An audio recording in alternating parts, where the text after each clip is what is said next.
Hello दोस्तों। आज के इस लेक्चर में हम देखने वाले हैं potential energy of a dipole when it is placed in an external electric field ई। देखिए, पहले पार्ट में हमने क्या देखा था कि अगर एक्सटर्नल इलेक्ट्रिक फील्ड स्पेस में नहीं है और वहां पर मुझे कॉन्फ़िगरेशन ऑफ चार्ज रखना है, मतलब चार्जेस को फाइनाइट डिस्टेंस पर एक दूसरे के पास रखना है, तब उनकी पोटेंशियल एनर्जी कितनी होती है। फिर सेकंड पार्ट में हमने समझा था कि already external electric field present है और वहां पर मुझे कॉन्फ़िगरेशन ऑफ चार्ज को लेकर आना है, तो उस केस में इलेक्ट्रिक पोटेंशियल एनर्जी कितनी होती है। आज के पार्ट में हम पढ़ने वाले हैं कि अगर मेरे पास कोई एक डायपोल इस तरीके से रखा हुआ है एक्सटर्नल इलेक्ट्रिक फील्ड में, तो उस डायपोल के पास उसकी कितनी पोटेंशियल एनर्जी होती है। चलिए स्टार्ट करते हैं। अब सबसे पहले हम क्या कर लेंगे, हम एक डायपोल को इमेजिन कर लेते हैं। तो मान लीजिए मेरे पास इस तरीके का एक डायपोल है। तो this is plus charge and let's say this is a minus charge. ठीक है, तो this is plus Q, this is minus Q. अब हम जानते हैं अगर मैं इसको एक्सटर्नल इलेक्ट्रिक फील्ड में रखूं, इस तरीके से एक एक्सटर्नल इलेक्ट्रिक फील्ड है। फिलहाल मैं यहाँ पर यूनिफॉर्म इलेक्ट्रिक फील्ड ड्रॉ कर रहा हूँ। तो this is an external electric field. अब ये जो इलेक्ट्रिक फील्ड है, ये इलेक्ट्रिक फील्ड क्या करती है, ये जो हमारे डायपोल के ऊपर चार्जेस है इनके ऊपर फोर्स लगाती है। तो पॉजिटिव चार्ज पर इलेक्ट्रिक फील्ड के कारण कौन सा फोर्स आएगा, रिपल्सिव आएगा, और निगेटिव चार्ज पर आएगा अट्रैक्टिव फोर्स। साथ ही अब एक और चीज यहाँ पर ध्यान में रखिए, ये जो हमारा डायपोल है, डायपोल के अंदर हम डायपोल मोमेंट को ड्रॉ करके दिखा सकते हैं। डायपोल मोमेंट की जो डायरेक्शन होती है, it is always from negative charge to positive charge, जिसको हम पी बार से भी रिप्रेजेंट करते हैं। अब मान के चलिए इस पर्टिकुलर सेटअप में ये जो डायपोल मोमेंट है, इसने इलेक्ट्रिक फील्ड इंटेंसिटी के साथ कितना एंगल किया है, it has made angle theta. So theta is the angle made by electric field intensity. Okay, now अब हम यहाँ पर लिख सकते हैं the forces due to electric field intensity acting on the charges of the dipole would be, this is repulsive force F, और F का magnitude कितना होगा, this would be electric field intensity E into charge का magnitude. उसी तरीके से ये जो हमारा निगेटिव चार्ज है, उस पर जो अट्रैक्टिव फोर्स आ रहा था, उसका मैग्नीट्यूड हम कैसे लिखेंगे, F is equal to electric field intensity multiplied by minus Q. ठीक है, ये इस तरीके से दो फोर्सेस आते हैं। साथ ही हम ये भी जानते हैं कि अगर मेरे पास कोई ऐसा एक लीनियर एलिमेंट है जिसके दोनों छोर पर मैं क्या लेके जा रहा हूँ, फोर्सेस लगा रहा हूँ, इक्वल मैग्नीट्यूड के फोर्सेस है, बट लाइन ऑफ एक्शन जो है वो लाइन ऑफ एक्शन अपोजिट है एट सम फाइनाइट डिस्टेंस। तो इस केस में क्या हो जाता है, ये जो पर्टिकुलर हमारा ऑब्जेक्ट है या फिर एलिमेंट है, उस पर एक टॉर्क डेवलप होता है। सिमिलरली अगर आप देखो तो इलेक्ट्रिक फील्ड इंटेंसिटी के कारण इस डायपोल पर भी तो दो अपोजिट डायरेक्शन में फोर्स लग रहे हैं, और ये दो अपोजिट डायरेक्शन में जब फोर्स लगेंगे तो क्या हो जाएगा, इस डायपोल पर आएगा टॉर्क। टॉर्क आने के कारण डायपोल रोटेट होना स्टार्ट करेगा। अगर पहला थीटा, ये मैं इसको थीटा वन लिखूं, तो हो सकता है डायपोल थोड़ी देर के बाद जब एक टॉर्क लगेगा because of the electric field intensity, तो वो आएगा नए थीटा पर, दैट इज थीटा टू। तो यहाँ पर क्या हो गया, because of the application of torque by the external electric field, this dipole moves from theta 1 to theta 2, and during this movement work is done by the external electric field। अब ये जो external electric field का work done होता है, इसे हम counter कर सकते हैं by the application of torque in the opposite direction. जो हम टॉर्क लगाएंगे इन द अपोजिट डायरेक्शन, वो टॉर्क जितना लगेगा वो क्या करेगा, वर्क डन करवाएगा, किस पर, इस डायपोल पर, बट इन अपोजिट डायरेक्शन। अब हम जितना वर्क डन करेंगे इस डायपोल पर, वही वर्क डन उस डायपोल की उस पर्टिकुलर पोजीशन पे होगी पोटेंशियल एनर्जी। क्यों, क्योंकि एक्सटर्नल इलेक्ट्रिक फील्ड तो चाहती है कि भैया डायपोल मूव हो जाए, लेकिन डायपोल को मूव नहीं होना है, उसको इसी पोजीशन पे बने रहना है। तो इस पोजीशन पर बने रहने के लिए उसको कुछ तो एनर्जी होल्ड करके रखनी पड़ेगी, और वही एनर्जी होती है उस डायपोल की पोटेंशियल एनर्जी। ठीक है, तो एक एक स्टेप में हम इस प्रॉब्लम को या फिर इस एक्सप्रेशन को सॉल्व करते जाएंगे। सबसे पहले हम बेसिक थ्योरी लिख लेते हैं। तो क्या लिखेंगे, consider consider N electric dipole, an electric dipole with charges plus q and minus q, and dipole length, yes, and dipole length twice of L is placed in an electric field, ठीक है, electric field E as shown in the figure, ठीक है। चलो अब late P be the dipole moment, और हम जानते हैं भैया डाइपोल मोमेंट कितना होता है, it is equal to charge multiplied by dipole length, so Q into twice of L। Let theta, अब थीटा क्या है, theta is the angle between electric field intensity and the dipole moment, theta is the angle between electric field intensity and dipole moment, ठीक है। अब हम क्या कह रहे हैं कि जब इस डाइपोल को एक्सटर्नल इलेक्ट्रिक फील्ड के अंदर रखा जाएगा तो because of that there are two forces which are acting exactly opposite, उनके लाइन ऑफ एक्शन जो है वो भी कैसे है, अपोजिट है। तो इस डाइपोल पर आता है टॉर्क, वो जो टॉर्क आएगा वो कितना आएगा, so torque tau due to external electric field is given by, कितना आएगा, वो आएगा P into E sine theta. ये हमने कहाँ पे पढ़ा है, पहले लेक्चर्स में है ना, कि डाइपोल को अगर एक्सटर्नल इलेक्ट्रिक फील्ड में रखे तो कितना टॉर्क मिलता है हमें, P साइन थीटा, जिसको वेक्टर फॉर्म में हमें ऐसे भी लिखा था P क्रॉस E, है ना। सो आई होप कि ये चीज़ें जो है वो आपको पहले से पता है। अगर आपने पहले के लेक्चर्स नहीं देखे हैं तो जाकर उन्हें देख लीजिए ताकि ये कॉन्सेप्ट जो है वो आपके लिए क्लियर रहे। चलो, तो ये हो गया एक्सटर्नल टॉर्क अप्लाइड बाय ये हो गया torque applied by external electric field. अब इस टॉर्क के कारण ये जो हमारा डायपोल है वो एक नए पोजीशन पर आ गया होगा। मान लीजिए पहली पोजीशन अगर थीटा 1 है तो नए पोजीशन को हम थीटा 2 लिख सकते हैं। तो हमारा जो डायपोल है वो अब थीटा 2 पोजीशन पर आ चुका है। अब जो टॉर्क लगा है उसे न्यूट्रलाइज करने के लिए, न्यूट्रलाइज करना है मतलब मैं नहीं चाहता कि एक्सटर्नल टॉर्क के कारण हमारा जो डायपोल है वो न्यू पोजीशन पर शिफ्ट हो। तो न्यू पोजीशन पर शिफ्ट होने से उसको अगर बचाना है, या फिर अगर वो न्यू पोजीशन पर आ चुका है तो उसे पहले ही पोजीशन पर लेकर जाने के लिए मुझे इक्वल एंड अपोजिट टॉर्क लगाना पड़ेगा। और वो जो हम अपोजिट टॉर्क लगाएंगे वो होगा एक्सटर्नल टॉर्क, ठीक है। एक्सटर्नल टॉर्क जब इस डायपोल पर लगेगा तो because of this application of external torque we have to do some work in order to move that particular charge to move that particular dipole to initial position. ये जो work done हम externally करते हैं वो work done और electric field intensity के कारण dipole जब पोजीशन चेंज करता है तो वो वाला वर्क डन दोनों क्या हो जाते हैं, सेम हो जाते हैं। फिर से मैं बोल रहा हूं, इलेक्ट्रिक फील्ड इंटेंसिटी के कारण डायपोल पर जो टॉर्क आता है, टॉर्क आने के कारण डायपोल अपना पोजीशन चेंज कर लेता है। डायपोल जब पोजीशन चेंज करेगा तो वर्क डन हुआ है। अब वो वर्क डन कितना हुआ होगा, तो हमने क्या किया है, जो टॉर्क एक्सटर्नल इलेक्ट्रिक फील्ड लगा रही है उतना ही टॉर्क, या फिर उस टॉर्क को न्यूट्रलाइज करने के लिए हम उतना ही टॉर्क एक्सटर्नली लगाएंगे। एक्सटर्नल टॉर्क लगाने के बाद भी वर्क डन होगा और ये दोनों वर्क डन क्या होने चाहिए, सेम होने चाहिए।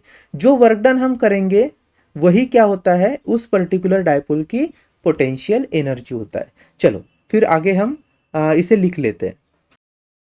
To neutralise the torque by external electric field E, external torque in opposite direction is required, ठीक है। तो देखिए हमने क्या कर लिया है, because of the electric field intensity अगर मेरा डायपोल अब इस नए पोजीशन पर शिफ्ट हुआ है, ठीक है। अब पहले की पोजीशन को मैं थीटा 1 कह रहा हूं तो मेरी नेक्स्ट पोजीशन क्या हो गई, थीटा 2 हो गई। अब थीटा 1 से थीटा 2 जब डायपोल आया है तो मुझे उसे न्यूट्रलाइज करने के लिए अपोजिट डायरेक्शन में टॉर्क लगाना है। अब ये जो एक्सटर्नल टॉर्क लग रहा है which is in opposite direction to that of torque applied by external electric field, ये क्या करेगा, इस पर्टिकुलर डायपोल की पोजीशन को पहले की जो इनिशियल पोजीशन थी वहां पर लेकर जाएगा। इस दौरान एक्सटर्नल टॉर्क के कारण वर्क डन होगा। अब वर्क डन हम जानते हैं, टॉर्क के कारण आने वाला वर्क डन होता है टाउ इंटू थीटा। जैसे लीनियर वर्क डन होता है फोर्स इंटू लीनियर डिस्प्लेसमेंट, वैसे ही एंगुलर वर्क डन होता है टॉर्क इंटू एंगुलर डिस्प्लेसमेंट। जब मैं एक्सटर्नल टॉर्क लगा रहा हूं और अगर मान लीजिए इस डायपोल को डी थीटा से रिवर्स डायरेक्शन में रोटेट कर रहा हूं, तब वर्क डन कितना करना पड़ेगा? So work done by external torque, by external torque for elemental displacement d theta. So work done by external torque for the elemental displacement d theta would be given by dw is equal to tau into d theta. लेकिन हमें work done किसके लिए चाहिए? From this angle theta two to angle theta one. Theta two से मुझे लेकर जाना है थीटा वन, और ये वर्क डन जो होगा वो इक्वल होगा किसके? Work done by external electric field in order to move this dipole from angle theta one to theta two. तो हम लिख लेते हैं to find work done from position theta one to theta two. अब हमें क्या करना है? ये जो इक्वेशन है हमारा, इस इक्वेशन को इंटीग्रेट कर लेना है। सो कैसे होगा integrate? This D W would be integrated from angle theta one to theta two. It is exactly equal to integration of theta one to theta two into tau into D theta. अब हम जानते हैं जब work done हो जाएगा तो total work done को हम लिख सकते हैं डब्ल्यू, और यहाँ पर इस इक्वेशन में अगर आप ध्यान दो तो integration from theta one to theta to, tau को हम लिख सकते हैं पीई साइन थीटा। ये देखिए यहाँ पर पहले ही हमने कैलकुलेट करके रखा है P E sine theta multiplied by D theta. चलो आगे सॉल्व करते हैं। So W is equal to integration from theta one to theta two P E sine theta into D theta. यहाँ पर अगर आप देखोगे तो डायपोल मोमेंट की तो वैल्यू कांस्टेंट है, इलेक्ट्रिक फील्ड इंटेंसिटी का भी मैग्नीट्यूड कांस्टेंट है, तो ये दोनों चीज़ें इंटीग्रेशन साइन से बाहर हम लिख सकते हैं। सो this would B P into E from theta one to theta to, और अंदर क्या बचता है? Sine theta and D theta. ठीक है, चलो अब साइन थीटा का इंटीग्रेशन होता है माइनस कॉस थीटा, तो लिख लेते हैं P E minus cos of theta. Integrating की जो लिमिट है इंटीग्रेशन के वो है theta one to theta two. इस लिमिट को पुटअप करो, सो ये हो जाएगा P E minus cos of theta two minus cos of theta one, और इसे रीअरेंज करके लिखने के बाद ये हो जाएगा P E cos of theta one minus cos of theta two. ठीक है, और ये जो वर्क डन है यही क्या है? पोटेंशियल एनर्जी है। तो this is nothing but potential energy you. समझ में आ रही है बात? So this particular expression gives you the amount of work done or the potential energy when the particular dipole is placed in an external electric field. चलेगा? अब क्या करेंगे, इस एक्सप्रेशन को ध्यान में रखते हुए हम दो केसेस इमेजिन कर लेते हैं। देखिए सबसे पहले तो याद रखना ये जो एक्सप्रेशन है इसमें थीटा वन क्या बताता है? Initial position of the dipole. Initial position मतलब आपका ये जो डायपोल होता है उसके डायपोल मोमेंट ने उसके डायपोल मोमेंट ने इलेक्ट्रिक फील्ड इंटेंसिटी के साथ जो इनिशियल एंगल किया है वो है आपकी इनिशियल पोजीशन। और फिर टॉर्क लगने के बाद जो वर्क डन हो रहा है उसके कारण जब थीटा टू पिक्चर में आएगा मतलब न्यू पोजीशन, तो वो है आपकी यहाँ पर थीटा टू। ठीक है, चलो सबसे पहले हम ले लेते हैं केस वन। केस वन में हम क्या कह रहे हैं? When the dipole is perpendicular to the external electric field intensity. तो यहां पर डायग्राम इस तरीके से बन जाएगी। This is plus charge,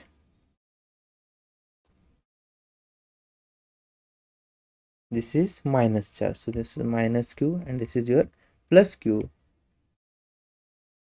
and this is external electric field E. so external electric field को हमारा जो डायपोल मोमेंट है वो 90 डिग्री एंगल पर है। चलेगा? So here in this case,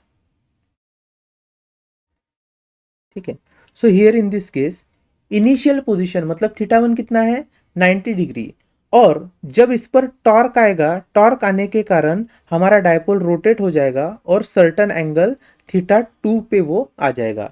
अब थीटा वन 90 डिग्री है और थीटा टू को मैं डायरेक्टली सिर्फ अगर थीटा लिखूं तो देखिए क्या होता है। So here in this case late theta 1 is equal to 90 degree and the new position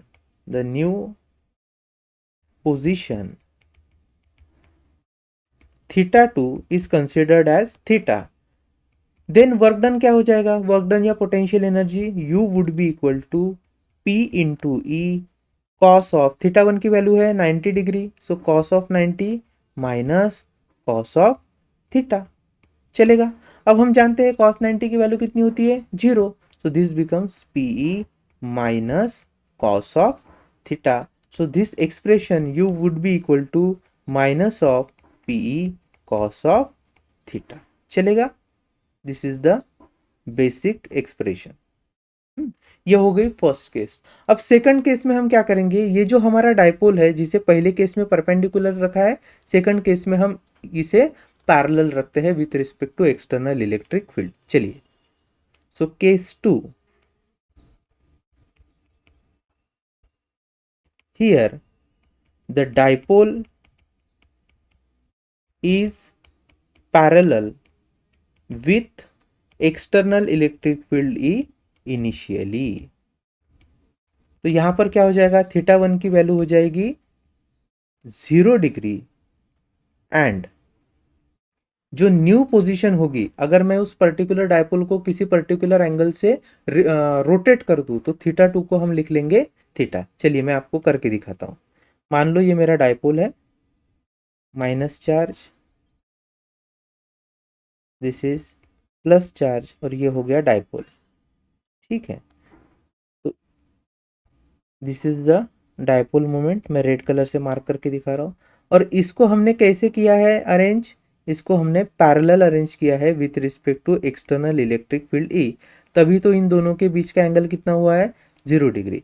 अब इस डायपोल को अगर आप रोटेट कर दो विथ सर्टन एंगल थीटा, ठीक है, इस तरीके से आपने क्या कर लिया है, इस पर्टिकुलर डायपोल को रोटेट कर दिया है विथ सर्टन एंगल थीटा, तब पोटेंशियल एनर्जी में क्या चेंज होगा, हम लिख सकते हैं then potential energy U would be equal to, general formula क्या है, P cos of theta one minus theta two, तो यहाँ पर हम लिख सकते हैं cos of 0 minus cos of theta. So basically U would be equal to PE, cos 0 की वैल्यू होती है 1, so 1 minus cos of theta. अब इसका एक अप्लीकेशन देख लेते हैं। फॉर एग्जाम्पल सपोज अगर मैं इस पर्टिकुलर डायपोल को जो इनिशियली पैरेलल है इलेक्ट्रिक फील्ड के साथ, इसे रोटेट करवाता हूं और रोटेट करवा कर लाता हूं एग्जैक्टली अपोजिट डायरेक्शन में, मतलब थीटा की वैल्यू कितनी हो जाएगी 180 डिग्री। अब जब थीटा की वैल्यू 180 डिग्री होगी तो जो पॉजिटिव चार्ज है डायपोल का वो इलेक्ट्रिक फील्ड को फेस कर रहा है, और जो निगेटिव चार्ज है वो इलेक्ट्रिक फील्ड के डायरेक्शन में होगा। सो यहां पर मैं फिर से निकाल कर दिखाता हूं diagram.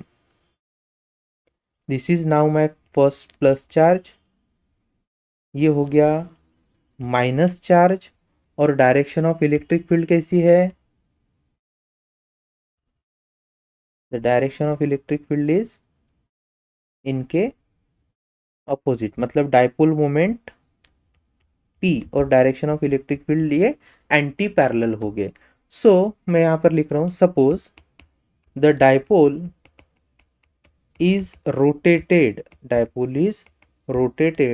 Bye 180 degree from initial position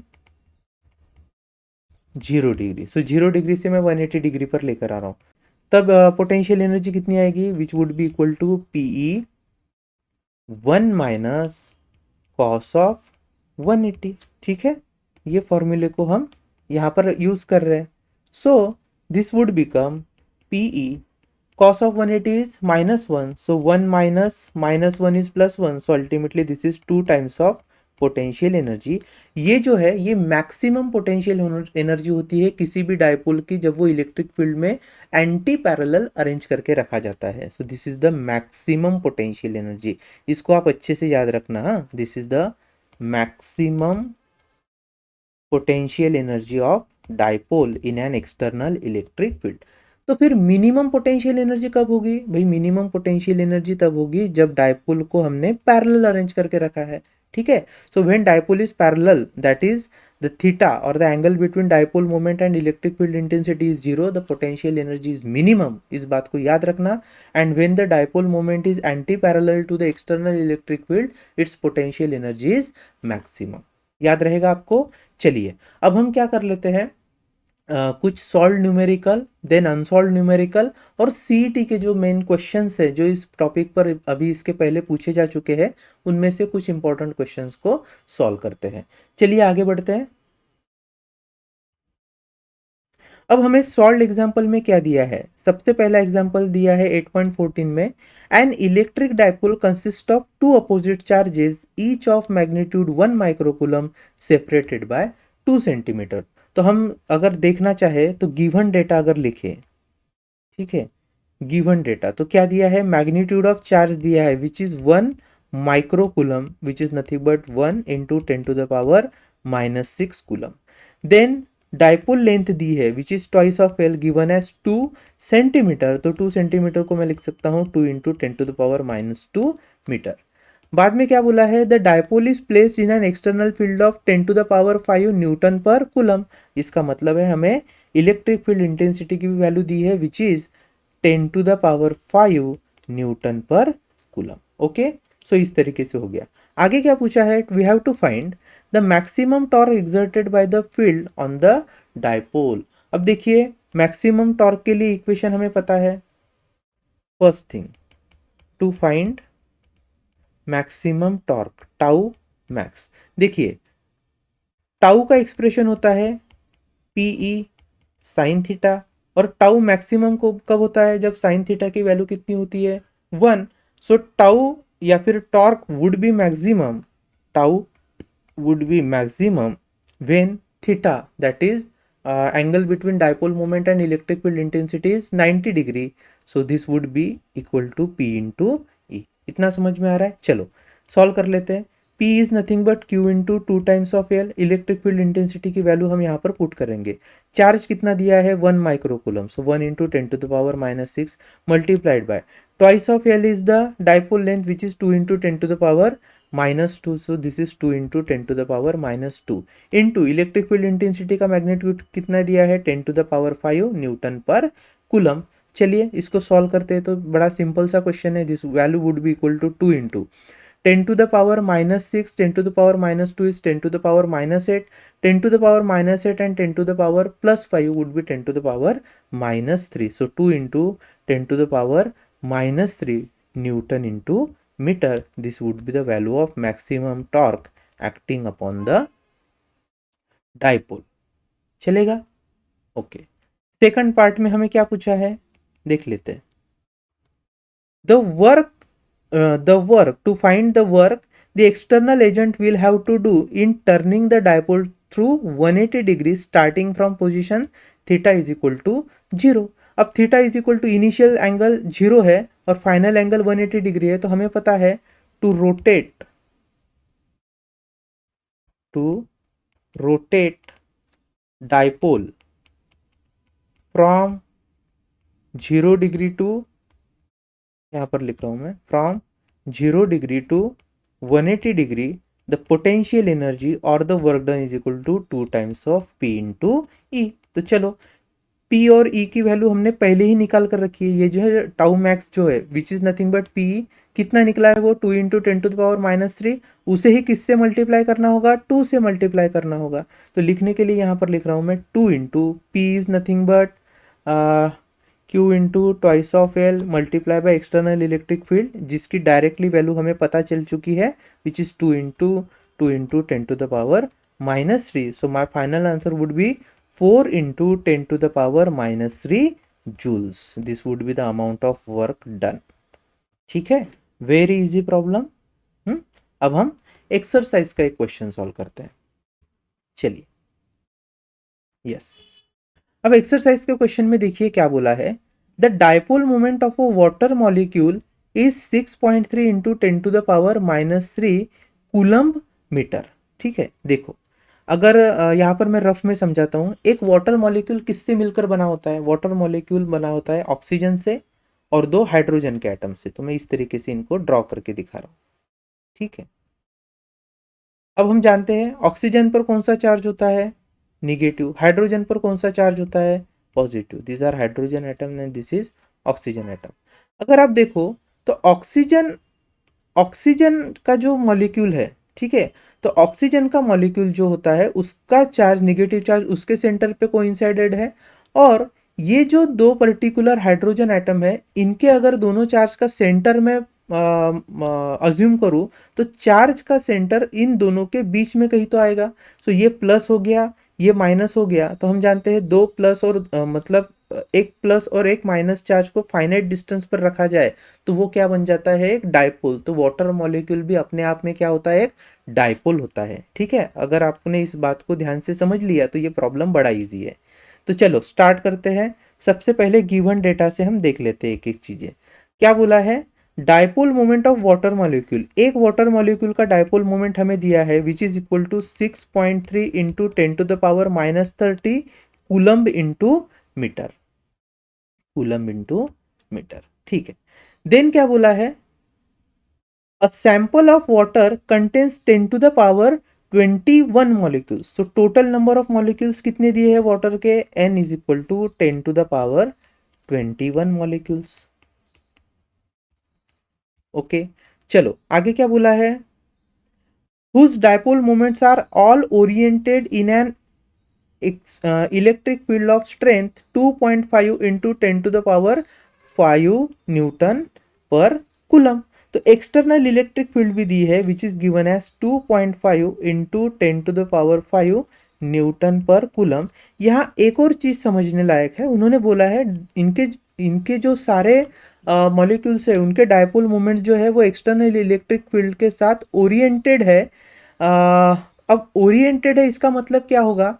तो देखिए, अगर ये एक्सटर्नल इलेक्ट्रिक फील्ड है, ठीक है, और मैं सारे मॉलिक्यूल्स को इस तरीके से ड्रॉ करूं, मान लीजिए सारे मॉलिक्यूल्स है, तो मॉलिक्यूल में क्या होता है? पॉजिटिव और negative charge.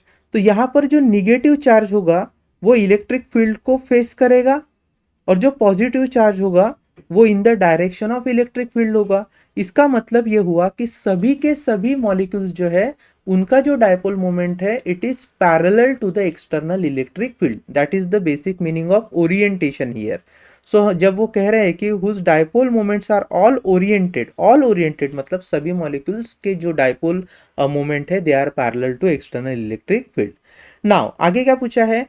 Calculate the work to be done to rotate the dipoles from their initial orientation of θ1 0 to 1 in which all the dipoles are perpendicular to the field। मतलब θ2 90 degree है, θ1 कितना है? 0 degree. तो 0 degree से 90 degree तक लेकर जाने के लिए कितना वर्क डन करना पड़ेगा?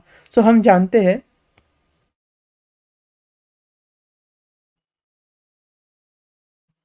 we know that work done for a dipole in external electric field, या फिर यहां पर लिखता है in a electric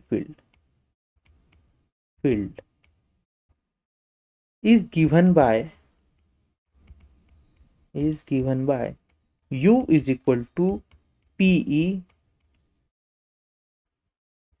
cos of θ1 minus cos of θ2। यहाँ हम जानते हैं θ1 is 0 degree and θ2 is 90 degree. So मैं लिख रहा हूं PE cos of 0 minus cos of 90।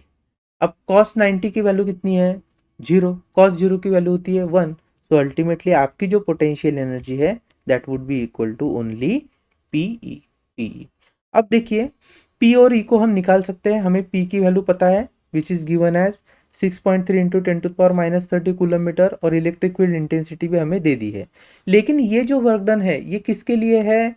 A single dipole के लिए। और हमारे पास कितने सारे मॉलिक्यूल्स है? 10⁻21 मॉलिक्यूल्स है। तो इतने सारे नंबर ऑफ डायपोल्स हो गए। तो यहां पर हम लिख सकते हैं total work done for all molecules is given by, हम क्या लिख सकते हैं इन्हें, u is equal to n times of P E. Now n is 10 to the power 21, p की वैल्यू हमें दी है, कितनी दी है 6.3 into 10 to the power -30 into electric field intensity is 2.5 into 10 to the power 5। हो गया, चलो सॉल्व कर लेते हैं इसको। So u is equal to 2.5 into 6.3, 2.5 into 6.3 कैसे करेंगे, तो 63 इंटू 25 में कर लेता हूँ। सो 5 3 जा 15, 1 30, 30 एंड 1 इज 31, देन 0 6 12। सो 5 7 5 1 और 2 पॉइंट आ जाएंगे क्योंकि यहाँ पे 63 और 2.5 है।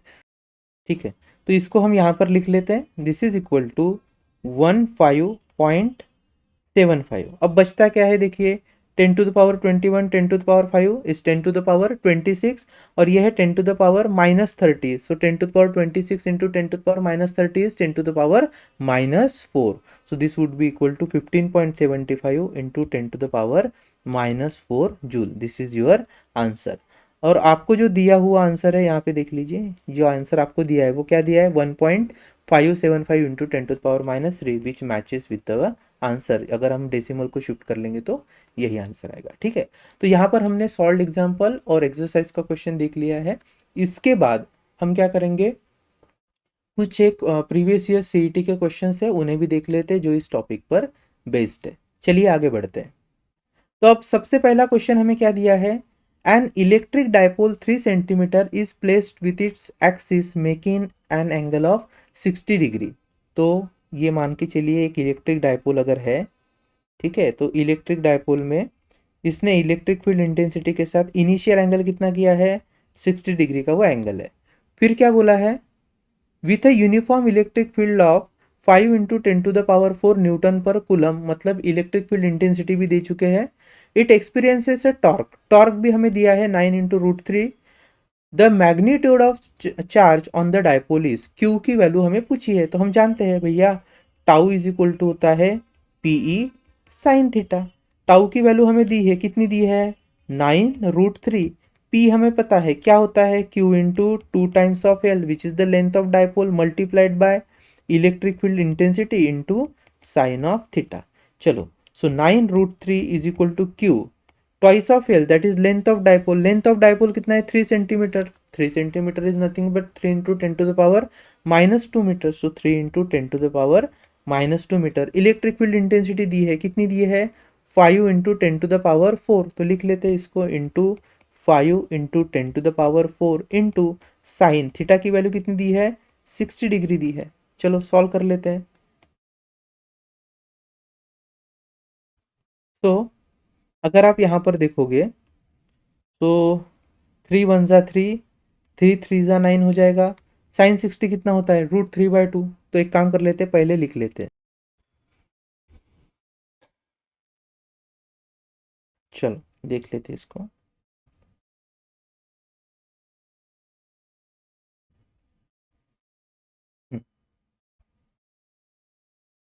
सो 9√3 is equal to q into 3 into 10 to the power -2 into 5 into 10 to the power 4 into sine 60 की वैल्यू होती है √3/2। √3 कैंसल, 3 1 जा 3, 3 3 जा 9। और अगर आप देखो तो ये 2 जो है वो मल्टीप्लिकेशन में आ जाएगा 3 के, और 5 जो है वो डिवीजन में आ जाएगा। तो क्या बचता है हमारे पास, q is equal to 3 into 2 divided by 5। और यहाँ पर देख लीजिए 10 to the power -2 and 10 to the power 4 is 10 to the power 2। और ये 10 टू द पावर 2 कहाँ आ रहा है, डिनोमिनेटर में। तो डिनोमिनेटर में हम लिख सकते हैं 5 into 10 to the power 2। So ultimately q would be equal to 6/5 into 10 to the power -2। और 6/5 का आंसर कितना होगा, 5 1 जा 5 पॉइंट, 5 2 जा 10। So 1.2 into 10 to the power -2 coulomb. This is the answer. So my option B is the correct option. ठीक है, चलो next question देख लेते हैं।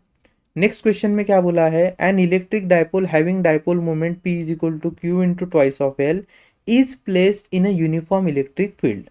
The dipole moment is along the direction of the field, मतलब ये जो यहाँ पर डायपोल मोमेंट दिया है वो उस फील्ड के डायरेक्शन में अलाइन है, तो इसका मतलब ये हुआ थीटा की वैल्यू हो गई 0 degree. Now the force acting on it and its potential energy are, तो इसको यहाँ पर हमें पूछा है कि उस पर्टिकुलर डायपोल में कितना फोर्स लग रहा होगा और उसकी पोटेंशियल एनर्जी कितनी होगी। तो देखो सबसे पहले मैं डायपोल को यहाँ पर ड्रॉ कर लेता हूँ। तो जिस हिसाब से डेटा दिया है वो ये हो गया minus charge, this is my plus charge, और इसे हमने एक्सटर्नल इलेक्ट्रिक फील्ड के साथ अलाइन कर लिया है, ठीक है। So this is my dipole moment P. अब हम जानते हैं कि ये जो पर्टिकुलर डायपोल है, इस डायपोल के केस में चार्जेस पर जो फोर्स लगेगा वो पॉजिटिव चार्ज पर कैसा फोर्स लगेगा, रिपेलिंग नेचर का लगेगा, और निगेटिव चार्ज पर अट्रैक्टिव नेचर का फोर्स लगेगा। तो ये जो दोनों फोर्सेस है वो एक दूसरे को क्या कर लेंगे, कैंसिल कर लेंगे। वेक्टर क्वांटिटी है, अपोजिट डायरेक्शन में लग रहा है, सेम मैग्नीट्यूड है, तो फोर्स कैंसिल हो गया। तो इसका मतलब ये हुआ कि फोर्स का जो मैग्नीट्यूड है वो कितना निकल कर आएगा, 0 निकल कर आएगा। और यहाँ अगर आप ऑप्शन देखो ए बी सी और डी में, तो 0 फोर्स के लिए ऑप्शन डी ही बचता है। और रही बात डायपोल के कारण जो पोटेंशियल एनर्जी होती है उसकी, तो हम जानते हैं जब डायपोल मोमेंट अलाइन होता है एक्सटर्नल इलेक्ट्रिक फील्ड को, उस केस में उसकी जो पोटेंशियल एनर्जी होती है वो मिनिमम होती है। So option D is our correct option.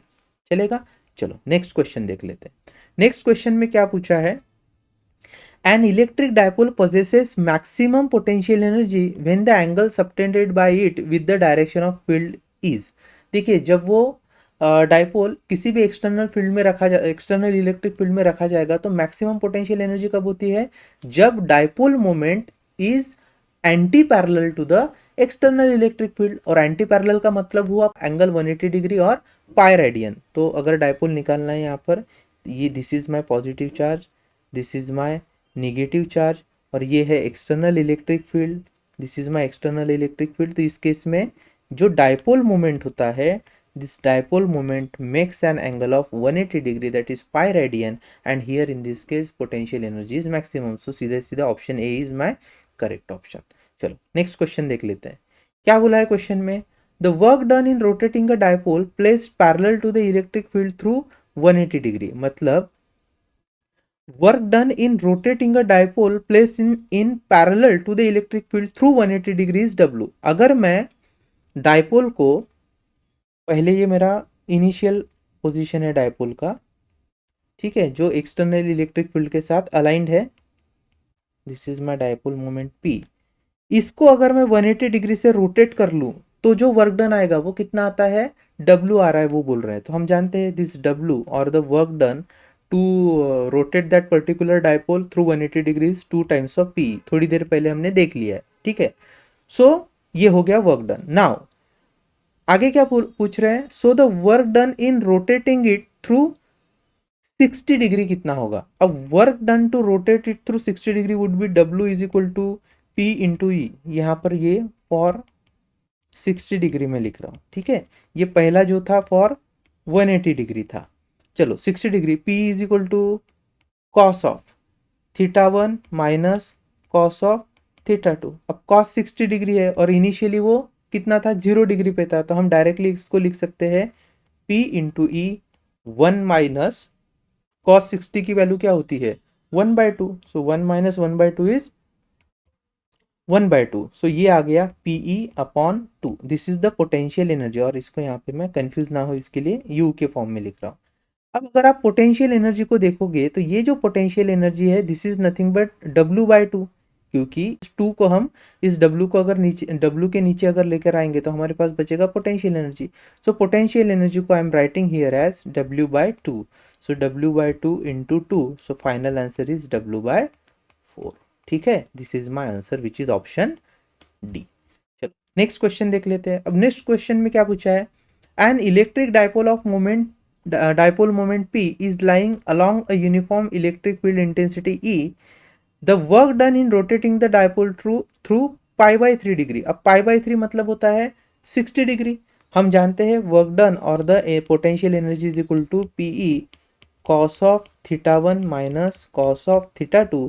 यहाँ पर थीटा 1 कितना है, 0 डिग्री, है ना, लाइंग अलोंग बोला है, देखिए लाइंग अलोंग, तो θ1 हो गया 0 डिग्री।